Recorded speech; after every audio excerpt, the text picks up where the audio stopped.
This is Gregory Carlson for the Calculus Building, and it's time to reach an even higher level in derivatives. And what we're going to talk about right now is higher order derivatives. You might remember I said that if we have the position of something, like the position of a spaceship or a car or the total amount of something like a total population, and if we take the derivative of that, we get the velocity. In other words, we get how fast it's changing. Okay? If we then take the derivative of that, we see how fast the velocity itself is changing, which is acceleration. So the change in position is something's velocity, and the change in something's velocity is its acceleration, whether it's speeding up or slowing down. And therefore, this acceleration is the second derivative of position. It's a higher, you can take derivatives of derivatives. In fact, you can take derivatives of derivatives of derivatives pretty much as long as you want to, and that can have some interesting effects, which we'll look at. But the basic idea is that this is the second order derivative of the position function. So let me show you what the notation is for that. Newton's notation is, let's say we've got some function, okay? The first derivative would be f prime. The second derivative would be f prime prime. The third derivative would be f prime prime prime, and so on. And eventually you're going to see people start to put in little numbers up here in parentheses, and that tells you that you're doing a fourth order derivative. Or if you see a 5, that means basically all of this means is just keep taking the derivative the number of times that they tell you to take the derivative. So in Leibniz notation, here's our function again.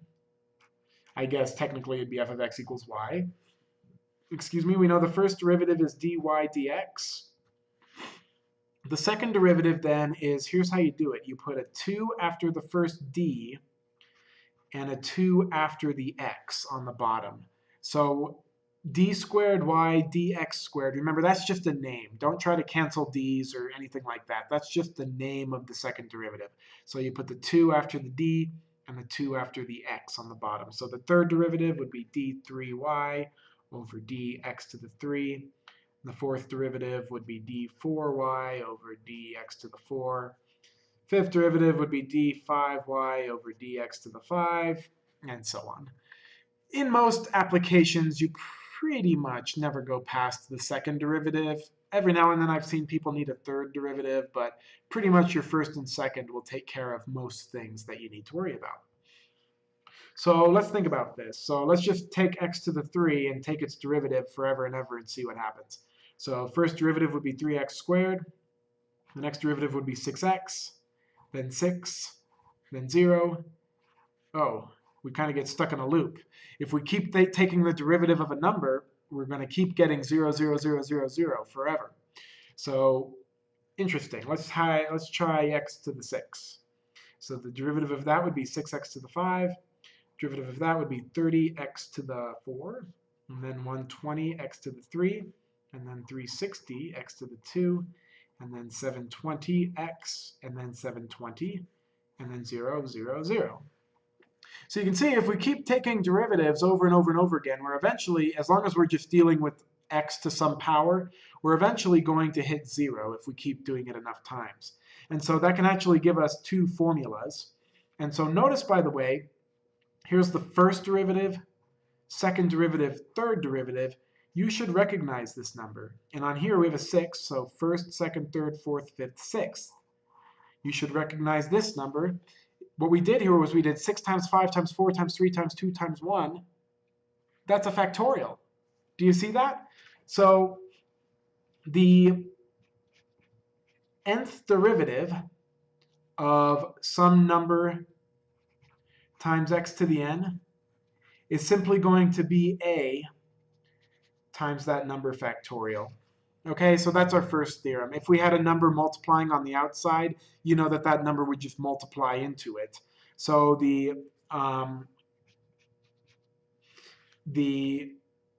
oops, I'm sorry. I don't need that. because my function's right there. So the nth derivative of ax to the n is just going to be a times n factorial. And if we do any greater number of factorials, we're going to get 0. Because as you saw, when we took the fourth derivative, we hit 0. When we took the seventh, 1, 2, 3, 4, 5, 6, 7, we hit 0.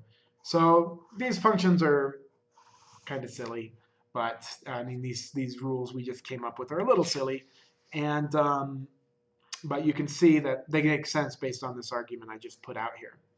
Wouldn't it be interesting if there was a function that we could just keep taking the derivative of it over and over and over again, and it never changed?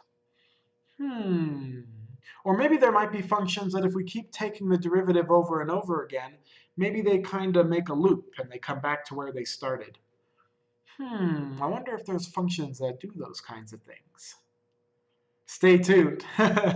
In the next video, we will look at some examples of finding higher order derivatives. Luckily, it's basically just finding the derivative several times as I just showed you. So see you in the next video. If you like this, please like and subscribe. And in the next one, we'll look at some examples. So see you there.